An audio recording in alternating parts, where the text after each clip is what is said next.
मागच्या लेक्चरमध्ये आपण बघितलं आहे की फॅरेडेज लॉ आणि लेन्झ लॉ बघितला होता आणि एक डेरिवेशन पण केलं होतं. ठीक आहे, तर आता पुढचं टॉपिक बघायचं आहे. त्याच्या आधी फॅरेडेज लॉ काय होतं बघा, की when flux through a coil changes with time, an EMF is induced, and that EMF is directly proportional to the rate of change of flux, right? आणि पुढे जाऊन लेन्झ लॉचा यूज करून ते असं येतं minus D Y by D T. मायनसचं sign लेन्झला दिलेलं आहे. ठीक आहे, तर आजचा टॉपिक सुरू करू.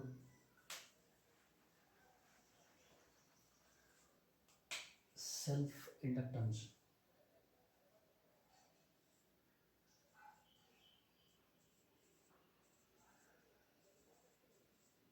सेल्फ इंडक्टन्स तसं त्याचं नाव आहे, तसा तो टॉपिक आहे. आधी मी लिहून घेतो. Production of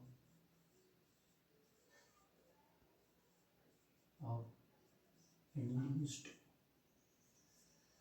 EMF in a circuit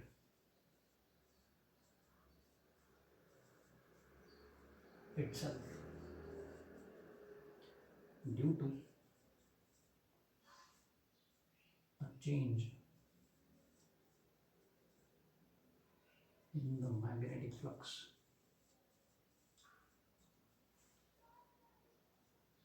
Due to a change in the current. Change in the current flowing through it.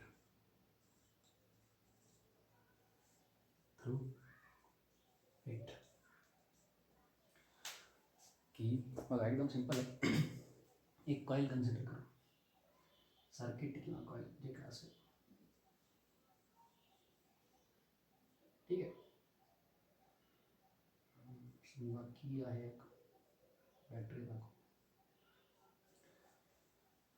Wien U turn on the circuit, जेव्हा ते सर्किट चालू आहे, बटन दाबल्या दाबल्या सर्किटमध्ये करंट काय असा, म्हणजे फॉर एक्झाम्पल आपल्याला सर्किटमध्ये एक्सपेक्टेड असेल 10 एम्पियर करंट, तर बटन दाबल्या दाबल्या तर काही सर्किटमध्ये करंट दाबलं बटन 10 एम्पियर झाला असं होत नाही. बटन दाबल्यानंतर करंट हळूहळू बिल्ड होतो. ठीक आहे, it will take 1 second, half second, काहीतरी एक इंटरवल लागेल त्यासाठी 0पासून त्या व्हॅल्यूपर्यंत पोहोचण्यासाठी. सोप्या भाषेत करंट हळूहळू हळूहळू ह्या कॉईलमधनं वाढत जाईल.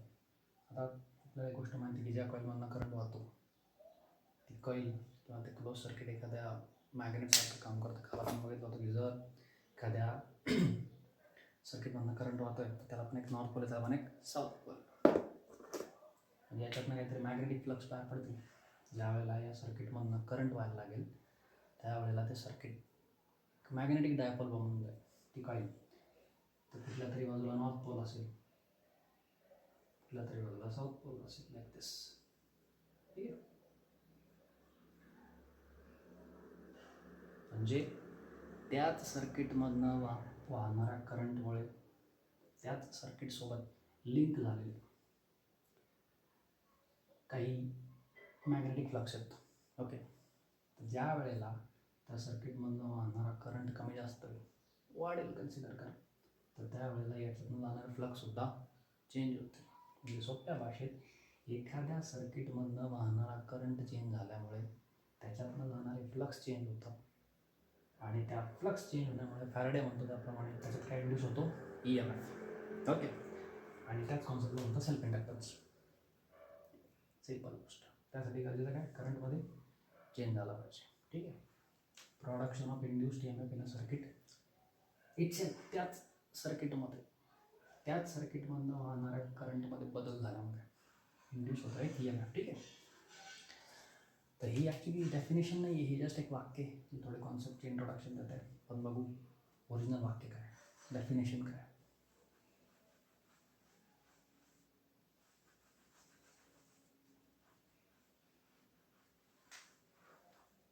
तर एवढं लक्षात ठेवायचं आपल्याला की एकच कॉईल आहे, त्याच्यातनं वाहणारा करंट चेंज होतं.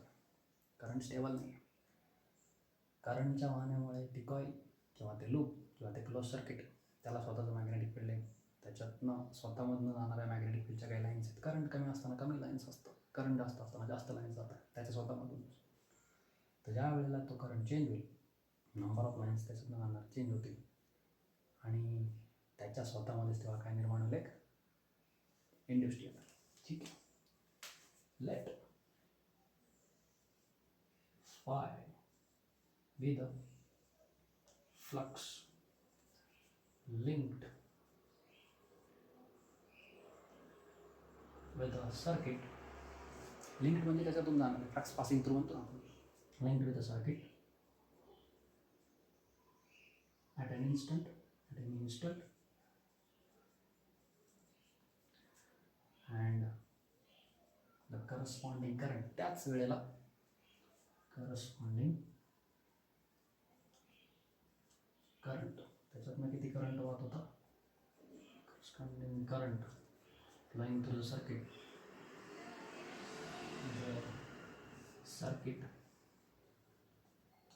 is I. ज्या वेळेला सर्किटमधून I करंट वाहत होता त्यावेळेला त्याच्यातून किती फ्लक्स जात होते, फाय. आता तुम्ही मला एक गोष्ट सांगा, सिम्पल आहे. एखाद्या कॉईलमधनं कमी करंट वाहत असेल तर ते वीक मॅग्नेटिक फील्ड तयार होईल, कमी फ्लक्स असते. जर जास्त करंट व्हायला लागला, स्ट्रॉंग मॅग्नेटिक फील्ड तयार होईल, जास्त लाईन्स जातील. सोप्या भाषेत flux linked with the circuit is directly proportional to current flowing through the circuit. त्याच सर्किटमधनं वाहणारा करंट. ठीक आहे. मग पुढची स्टेप आपल्याला माहिती एक लागेल, प्रपोर्शनॅलिटी कॉन्स्टंट. तो प्रपोर्शनॅलिटी कॉन्स्टंट राहील L. L is proportionality constant.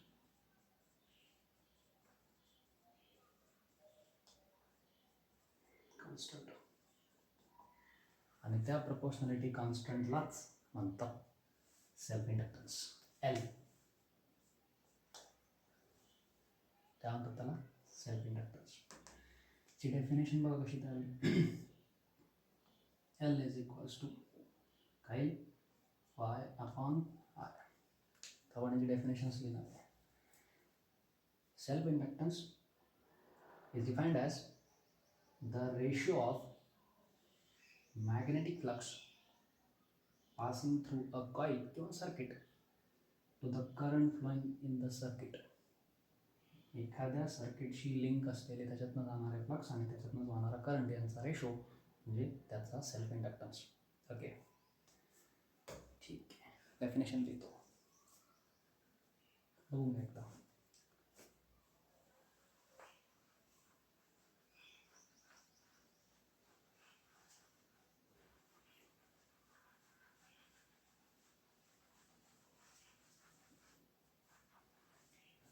तर आपण लिहिलं होतं की phi is proportional to I.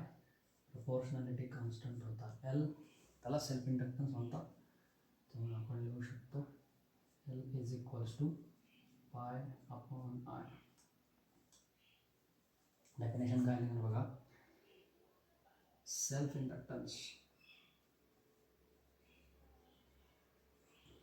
Is defined as the ratio of magnetic flux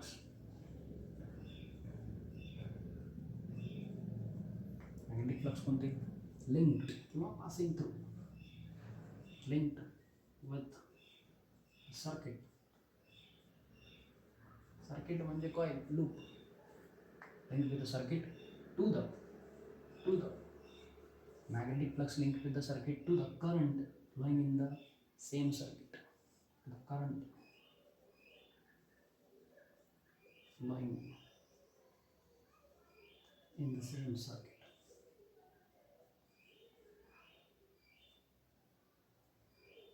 Same circuit. किंवा सर्किट इटसेल्फ पुस्तकात असं तुला. ठीक आहे. सेल्फ इंडक्टन्सचं युनिट फार इंटरेस्टिंग आहे. ऐसा युनिट सेल्फ इंडक्टन्सच्या युनिटला एक खास नाव आहे हेनरी.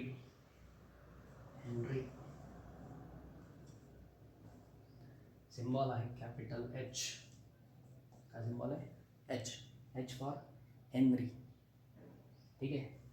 तो पहिली कॉन्सेप्ट आपण पाहिली सेल्फ इंडक्टन्स. ठीक आहे. डेफिनेशन परत एकदा बघूया. Magnetic flux linked with the circuit to the current flowing through the same circuit. ज्याच्याशी संबंधित फ्लक्स त्याच्यातून वाहणारा करंट दोघांचा रेशो. सगळ्यात मेन गोष्ट की एक कॉईल आहे तुमच्याकडे, त्याच्यातनं करंट वाहतो. तो करंट चेंज झाल्यामुळे त्या कॉईलमधून जाणारे फ्लक्स चेंज होते आणि त्याच्यातच निर्माण होईल induced EMF. Self induced EMF, self inductance. Okay. Next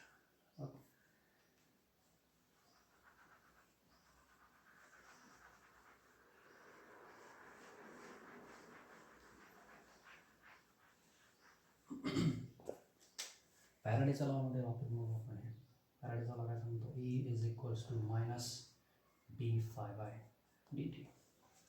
आपण इतक्यात बघितलं फाय काय असतो, L into Y. Phi directly proportional to I होता, L constant of proportionality. Derivative घेतलं समजा, self inductance constant of proportionality बाहेर काढतो, L di/dt. ठीक आहे. याच्यावर न्यूमरिकल आहेत, बरेचसे न्यूमरिकल ह्या क्वेश्चनवर होते, या फॉर्म्युल्यावर होते. ठीक आहे. याच्यावरून मला युनिट काढू शकतो एलचं. बघा, एलचा काय फॉर्म्युला म्हणेल ई अपॉन di/dt. याच्यावरून युनिट काय बनेल, ई ॲब्सोल्यूट असतो व्होल्ट, खाली आहे करंट, ॲम्पियर डिवाइडला आहे time second. Okay. Volt upon ampere second पण म्हणते, किंवा व्होल्टेजला करंटने डिवाइड केलं तर रेजिस्टन्स म्हणतो, त्याच्यामध्ये ओहम अपॉन सेकंद पण म्हणतात, ओहम पर सेकंड. ठीक आहे. ठीक आहे. ओके.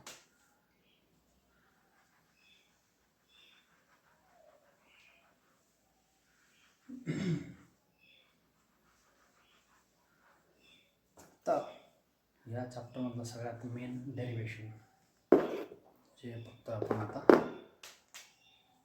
आपल्याला त्याच्या आधी आठवलं पाहिजे, कॅपॅसिटर आणि कॅपॅसिटरच्या ज्या दोन प्लेट्स असतात त्याच्यामध्ये जे इलेक्ट्रिक फील्ड तयार होतं, त्या इलेक्ट्रिक फील्डमध्ये किती एनर्जी स्टोअर केली जाते ते आपण शिकलो आहे. Is equal to 1/2 CV². C for capacitance, V for the voltage किंवा पोटेन्शियल डिफरन्स. हा जसं कॅपॅसिटर एनर्जी स्टोअर करतो इलेक्ट्रिक फील्डमध्ये, तसा हा कॉईल, तर कॉईलला एक शब्द आहे इंडक्टर, कारण त्याला इंडक्टन्स असतो म्हणून. ठीक आहे. तर इंडक्टर किंवा कॉईल जेव्हा त्याच्यात करंट वाहत असेल, त्याच्यावरती मॅग्नेटिक फील्ड तयार होतं, त्या मॅग्नेटिक फील्डमध्ये किती एनर्जी स्टोअर करतो ते आपण बघणार आहे.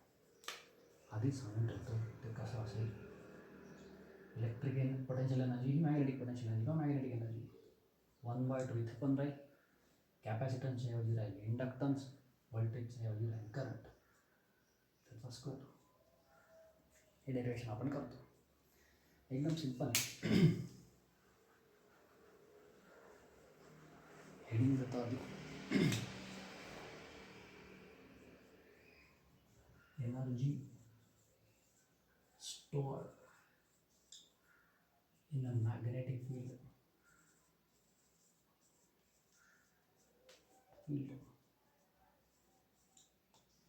किंवा असं येऊ शकतं, energy store bye a coil, energy store bye an inductor. ठीक आहे. सुरुवात करतो, एकदम सिंपल आहे. आपल्याला माहिती आहे पहिली गोष्ट, एनर्जी कोण स्टोअर करतं, की आपल्याला एखाद्या कॉईलमध्ये करंट, फॉर एक्झाम्पल एक सिंगल कॉईल घेऊ आपण. ठीक आहे.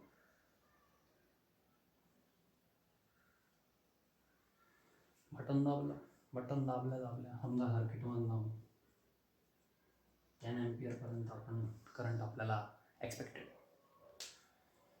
बटन ज्या मोमेंटला दाबलं त्या मोमेंटला त्यातनं 10 अँपिअर करंट वाहत नाही. बटन दाबल्यानंतर 0, 1, 2, 3, 4 असं करत करत 10 अँपिअरपर्यंत पोहोचायला काहीतरी टाईम इंटरवल लागतो. भले तो 1 सेकंद असेल, अर्धा सेकंद असेल, पण टाईम लागतो. ठीक आहे. मग त्या वेळात काय घडतंय बघा.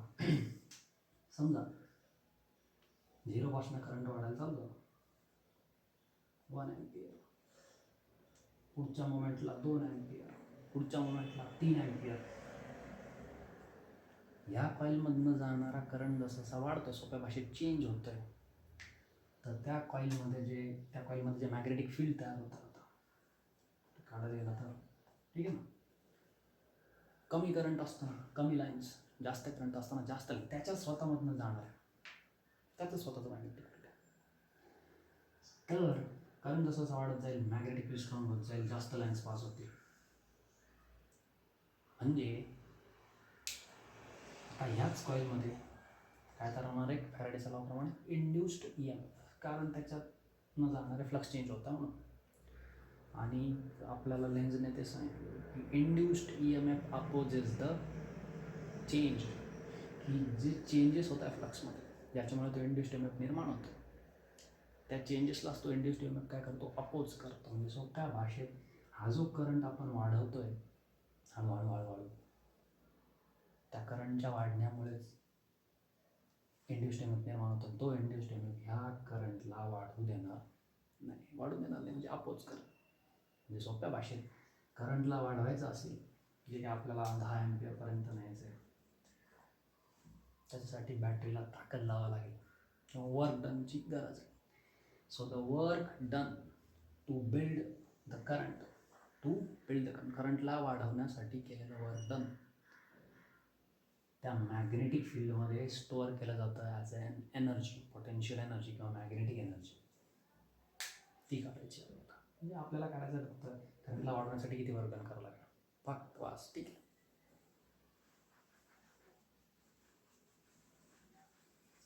काढून घेऊ.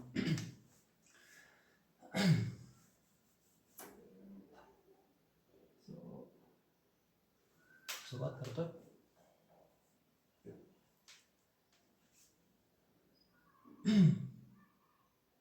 Energy has to be spent.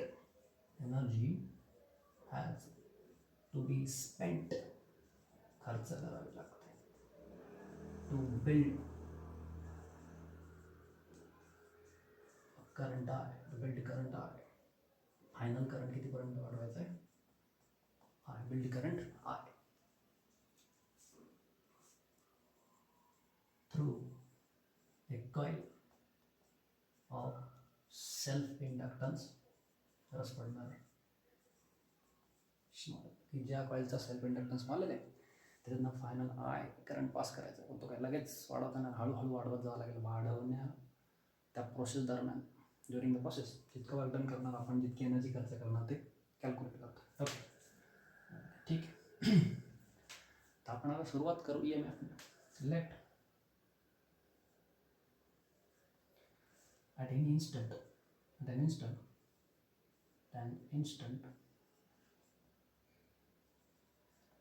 I be the current through the circuit, flowing through the circuit. ठीक आहे. त्याच मोमेंटला इंड्युस्ड EMF करू आपण आता. इंड्युस्ड I म्हणजे अजून फायनल करंट कॅपिटल I पर्यंत वाढलेलं नाही during the process. But at an instant I with the current through the circuit, induced EMF. Induced EMF काय आहे, E is equals to minus dy by dt. ठीक आहे, minus फायच्या जागी आपण टाकू शकतो L इंटू I. मग अशी बघितलं आहे, L येईल बाहेर, म्हणजे राहील फक्त dy by dt. हा इंड्युस्ड EMF. तो इंड्युस्ड EMF आपल्याला करणार आहे अपोज, कशाला, करंट वाढवण्यासाठी. ठीक आहे, तो करंट वाढवायला अपोज करतोय, तरीही आपण एनर्जी खर्च करून करंट वाढवतोय. So we are doing work against the induced EMF. So work done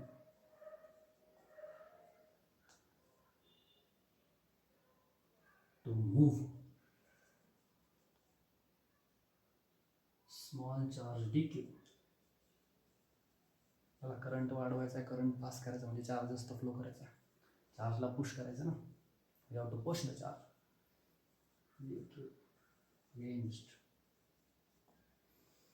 work done to move small charge dq against this induced E M F. हा जो इंड्युस्ड ई एम एफ आपण बघितला आहे त्या against work done करायचं. आपल्याला माहिती आहे पोटेन्शियल डिफरन्स किंवा पोटेन्शियलची डेफिनेशन आपण बघितलेली आहे. Work done per unit charge. Potential is nothing but work done per unit charge. Work done काय व्ही डी क्यू काय येणार आहे व्ही डी क्यू. सध्या सिम्बॉल व्होल्टेजसाठी व्ही आहे का, पोटेन्शियल डिफरन्स किंवा व्होल्टेज दोन्ही समानार्थी शब्द आहे. तर सध्या आपल्याला व्होल्टेजसाठी सिम्बॉल काय, व्होल्टेजला आपण इथं काय म्हणतो ई एम एफ. सो इथं येणार आहे ई डी क्यू. येणार आहे ई डी क्यू. ठीक आहे ओके, हे लक्षात ठेवा, माहिती पाहिजे. सो वर्क डन आता येतो डी डब्ल्यू इज इक्वल्स टू व्होल्टेज आहे ई आणि चार्ज किती नंतर डी क्यू. पण शब्दात बघा काय अगेन्स्ट वर्क डन अगेन्स्ट, त्याच्यामुळे मायनस ते कारण देऊन ठेवतो. पोटेन्शियल डिफरन्स किंवा ई एम एफ ज्याला म्हणतो आपण व्होल्टेज सोप्या भाषेत. Work done per unit charge असतं, माहिती पाहिजे. ठीक आहे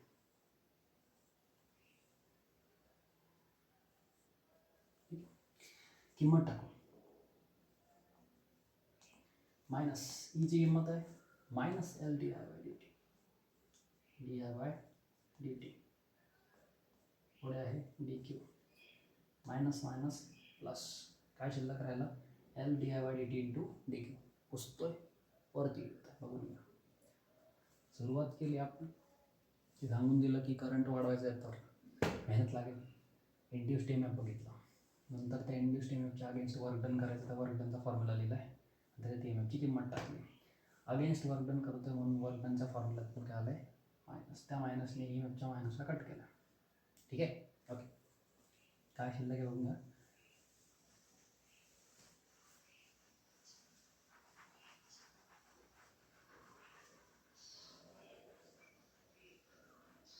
बोर्ड छोटा आहे म्हणून ते बसावं लागतं.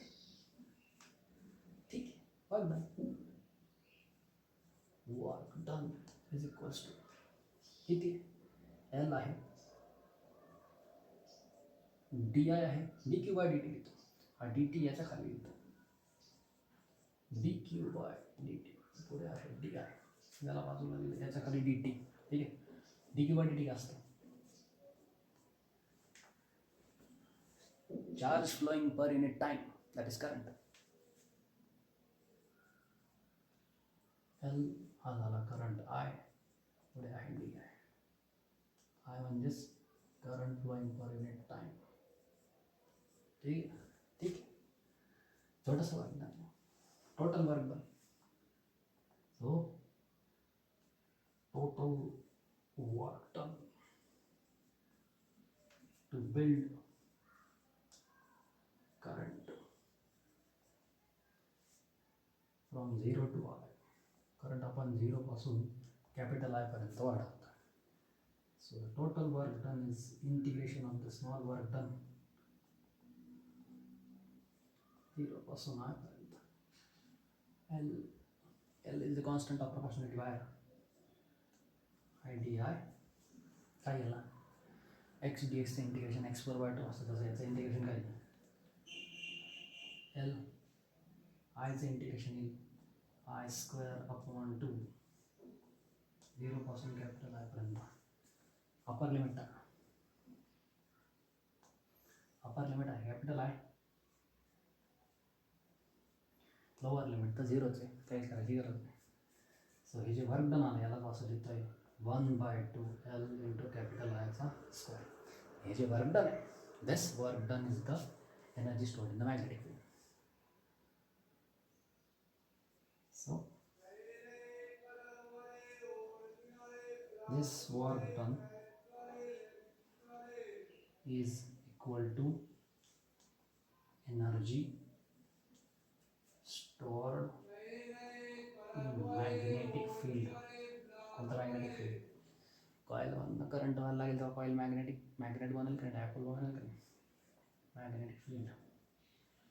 ठीक आहे, त्यामुळे तुम्ही याला असा सिम्बॉल वापरू शकता डब्ल्यूच्या ऐवजी यू. ठीक आहे बघून घ्या.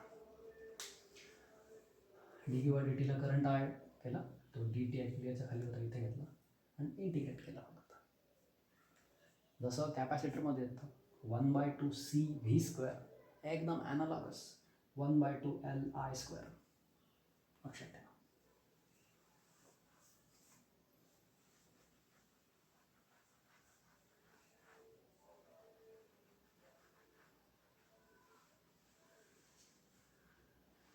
तर एक महत्त्वाचं ऑब्झर्वेशन, हे जे हेडिंग आहे energy stored in magnetic field, किती आली ती एनर्जी स्टोअर्ड त्याच्यावर डन होतं, एनर्जीला आपण असेल 1/2LI². दिस इज analogous सारखं to the energy stored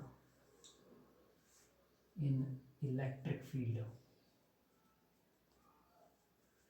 electric फील्डमध्ये किती एनर्जी स्टोअर करतो आपण, UE is equals to 1/2CV², 1/2LI², 1/2CV². ठीक आहे, ओके, ठीक आहे. ते मग अशी एक वरती हेडिंग होतं energy stored in a magnetic field, ती गेलं आहे तेवढंच हेडिंग दिसतं. ठीक आहे, हे हेडिंग वरचं हेडिंग राहिलं आहे energy stored in a magnetic field, ते स्क्रीनच्या बाहेर गेलं. ठीक आहे, तर आपण बघितलं एनर्जी स्टोअर किती केली जाते. आजच्या लेक्चरचा लास्ट पॉईंट बघायचा आपल्याला, तो म्हणजे जसं सेल्फ इंडक्टन्स असा एक असतो म्युच्युअल इंडक्टन्स. म्युच्युअल इंडक्टन्स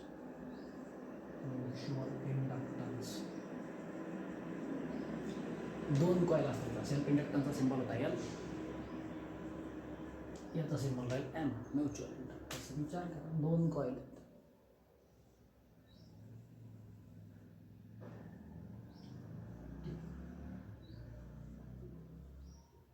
आणि त्याच्या शेजारी दुसरी एक कॉईल. एका कॉईलला आपण म्हणू प्रायमरी, दुसऱ्या कॉईलला आपण म्हणू सेकंडरी. पहिल्या कॉईलमधनं करंट जो वाहतोय IP, दुसऱ्या कॉईलला काही कनेक्शन नाही. पहिल्या कॉईलमधनं वाहणारा करंट ज्या वेळेला हळूहळू इन्क्रीज होईल किंवा डिक्रीज होईल, चेंज होईल IP करंट, तेव्हा त्याच्यातनं जे त्याचं मॅग्नेटिक फील्ड तयार होतं, ठीक आहे, जे मॅग्नेटिक फील्ड तयार होतं, जे काय मॅग्नेटिक फील्ड तयार होतं, त्याच्या शेजारी ठेवलेल्या दुसऱ्या कॉईलमधनं काही लाईन्स जातात की नाही, जात आहे. पहिल्या कॉईलमधल्या करंटमुळे जे मॅग्नेटिक फील्ड तयार होते, त्या मॅग्नेटिक फील्डच्या लाईन्स म्हणजे फ्लक्स दुसऱ्या कॉईलमधनं जात आहे. तर ज्या वेळेला हा करंट वाढेल, फील्डच्या लाईन्स वाढतील, स्ट्रॉंग होईल फील्ड, आणि ह्याच्यातनं जाणारे फ्लक्स चेंज होतील. म्हणजे सोप्या भाषेत प्रायमरी कॉईलमधनं वाहणारा करंट बदलला किंवा चेंज झाला तर त्याच्यामुळे सेकंडरी कॉईलमध्ये इंड्यूस्ड EMF आपल्याला मिळेल. सो म्युच्युअल इंडक्टन्स एकदम सिंपल गोष्ट आहे. प्रोडक्शन ऑफ EMF किंवा induction of EMF in the secondary coil because of change in the current in the primary coil. एका कॉईलमधला करंट कमी जास्त झाल्यामुळे दुसऱ्या शेजारी ठेवलेल्या कॉईलमध्ये काय निर्माण होतो, induced EMF. That is mutual inductance. Mutual दोन कॉईलचा विषय येतो.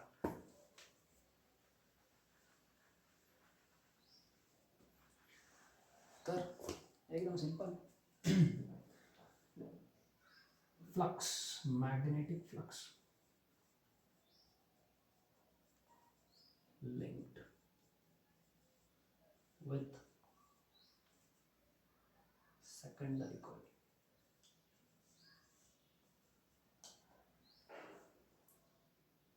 Phi S is directly proportional to current flowing in the primary coil. दुसऱ्या कॉईलमधनं जाणाऱ्या मॅग्नेटिक फील्ड लाईन्सची संख्या म्हणजे फ्लक्स कशावर डिपेंड करत आहे, पहिल्या कॉईलमधून शेजारी ठेवलेल्या कॉईलमधनं वाहणाऱ्या करंट. पहिल्या कॉईलमधला करंट वाढला की दुसऱ्यामधनं जास्त फ्लक्स जाते. पुढची step Phi S is equal to काहीतरी प्रपोर्शनॅलिटी कॉन्स्टंट लागेल, तो L नाही घ्यायचा, तो घ्यायचा M. ठीक आहे, तो M म्हणजे mutual inductance M is equals to काय राहील मग S upon RP. M is the proportionality constant.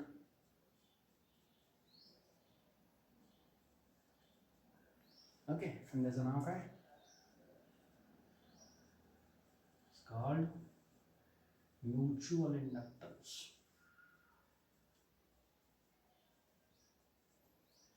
Next लेक्चरमध्ये पण जेव्हा ट्रान्सफॉर्मर शिकू तेव्हा हे सगळ्यात मेन गोष्ट आहे. ठीक आहे, लक्षात ठेवा. म्युच्युअल इंडक्टन्सची डेफिनेशन कशी बनेल? Mutual inductance is defined as the ratio of magnetic flux linked with the secondary coil to the current flowing in the primary coil. Definition लिहितो. युनिट एकदम same, Henry.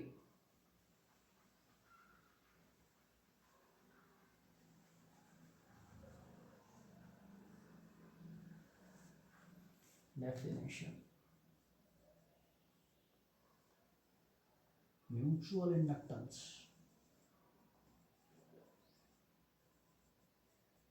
is defined as the ratio of magnetic flux through secondary coil किंवा linked with secondary coil किंवा circuit काय पण शब्द चालतो. To the खाली काय current flowing through primary coil. मग अशी असं नव्हतं, ज्या कॉईलमधले फ्लक्स होते त्याच कॉईलमधून वाहणारा करंट होता सेल्फ. आता mutual to the current flowing through the primary coil. ठीक आहे, ही डेफिनेशन राहील. युनिट सेम, कुठला इंडक्टन्स काय राहील? हेनरी. काय युनिट आहे? हेनरी. लक्षात ठेवा. दुसरी महत्त्वाची गोष्ट, फॅरेडेचा लॉ वापरता आला पाहिजे. E is equals to minus d phi by dt. Phi, तर इथे फाय काय लिहिणार आपण शिकलो. Phi is equals to M I. ठीक आहे, सेकंडरी मधनं जाणारे फ्लक्स प्रायमरी मधनं वाहतात. मग जर तुम्हाला सेकंडरीमध्ये निर्माण झालेला EMF पाहिजे असेल तर सेकंडरीचेच फ्लक्स पाहिजे. IS काय? M बाहेरील कॉन्स्टंट di by dt. ठीक आहे, सेम लक्षात ठेवा. याच्यावर न्यूमरिकल फायच्या जागी MI किंवा एकच कॉईल असेल तर याला टाकावं लागतं. ठीक आहे, ओके.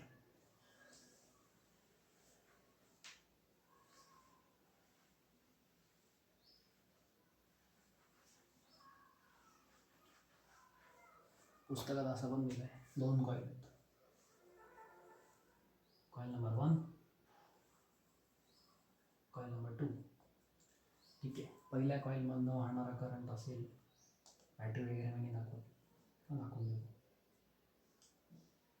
I1 त्याच्यातनं वाहणारा करंट आहे I2. त्यांनी असं दिलं आहे, flux passing through the second coil due to current in the first coil is directly proportional to current through the first coil. पहिल्या कॉईलमधला करंट जेव्हा चेंज होईल तेव्हा दुसऱ्या कॉईलमध्ये फ्लक्स चेंज होते. मग ते असं याला तुम्ही असे उलटाही करू शकता. पहिल्या कॉईलमधनं जाणारे फ्लक्स हे दुसऱ्यामधनं वाहणाऱ्या करंटला प्रपोर्शनल. तिथं पण कॉन्स्टंट आहे सेम. ठीक आहे, ओके ओके. याच्यावरून एक डेफिनेशन तुम्ही बनवू शकता.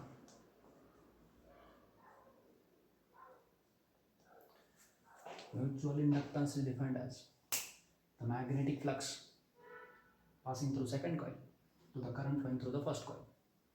Okay, mutual inductance Henry unit लक्षात पाहिजे आपल्याला.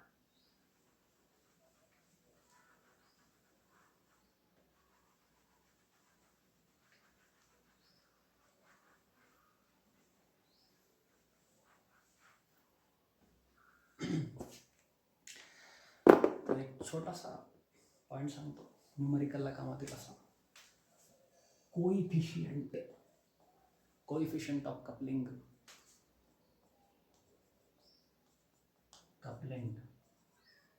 कपलिंग म्हणजे जोडणे, connection.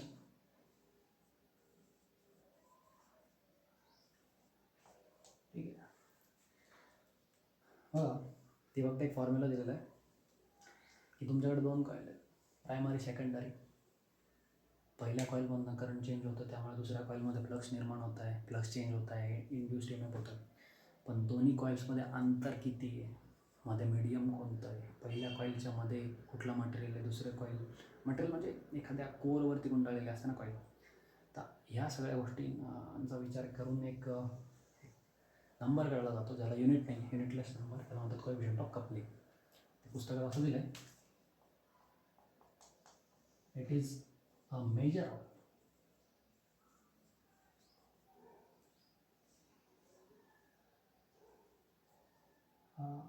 it is a measure of amount of flux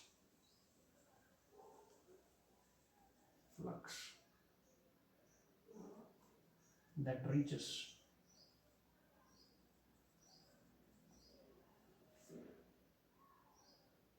secondary coil. किंवा आपण असं म्हणू शकतो की मेजर ऑफ अमाऊंट नाही म्हटलं पाहिजे खरं तर, प्रपोर्शन, पर्सेंटेज म्हणू शकतो आपण, प्रमाण. की एक कॉईल आहे, तिच्या शेजारी दुसरी कॉईल आहे, दोघांमध्ये अंतर किती आहे, मध्ये मीडियम कोणतं आहे, कॉईलच्या मध्ये कोअर कोणते आहेत, त्याच्यावर डिपेंड करतं ना की पहिल्या कॉईलने जितकं मॅग्नेटिक फील्ड तयार करते दुसऱ्यापर्यंत पोहोचतं किती. नाही तर पहिल्या कॉईलमध्ये खूप करंट चेंज होतं, दुसरी कॉईल 10 फुटावर ठरली, काहीच फायदा नाही. सो त्याच्यानुसार हे काढलं जातं, त्याच्याशी आपल्याला घेणं नाही जास्त, आपल्याला फक्त पाहिजे त्याचा फॉर्म्युला, बाकी एकदम सिंपल फॉर्म्युला आहे.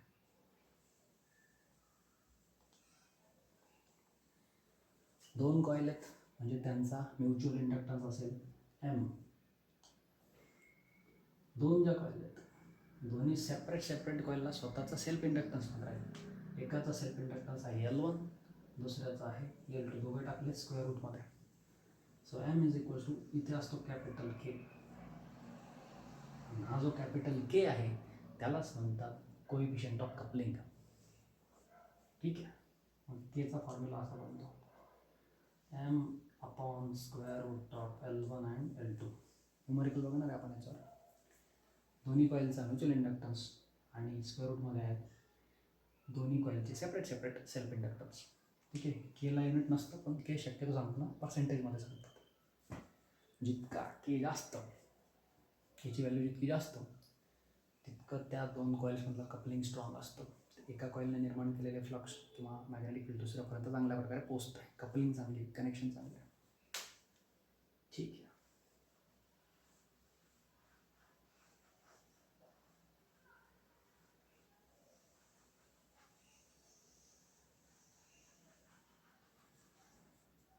तर last point of this lecture, जसं आपण रजिस्टरमध्ये बघितलं की 3 रजिस्टर आहेत समजा, सिरीज कॉम्बिनेशन. सिरीजमध्ये आपण काय करतो, R1 plus R2 plus R3 same इंडक्टरमध्ये असतं. इंडक्टरचा सिम्बॉल बघा कसा,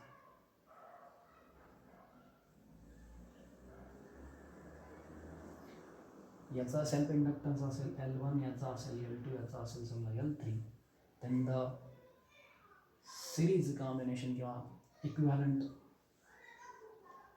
LS त्याला म्हणू आपण, इक्विव्हॅलंट इंडक्टन्स तो असेल L1 plus L2 plus L3. Simple, direct दिलेल्या पुस्तकात. जर इंडक्टर म्हणजे कॉईल सिरीजमध्ये जोडलेला असेल तर त्यांच्या इंडक्टन्सची डायरेक्ट ॲडिशन होते सिरीजमध्ये. ठीक आहे. Series combination.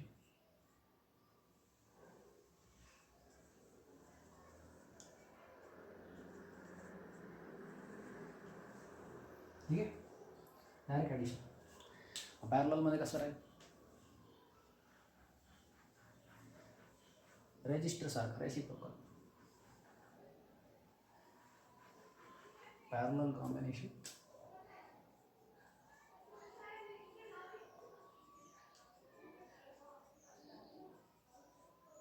जर पॅरललमध्ये जोडलेले असतील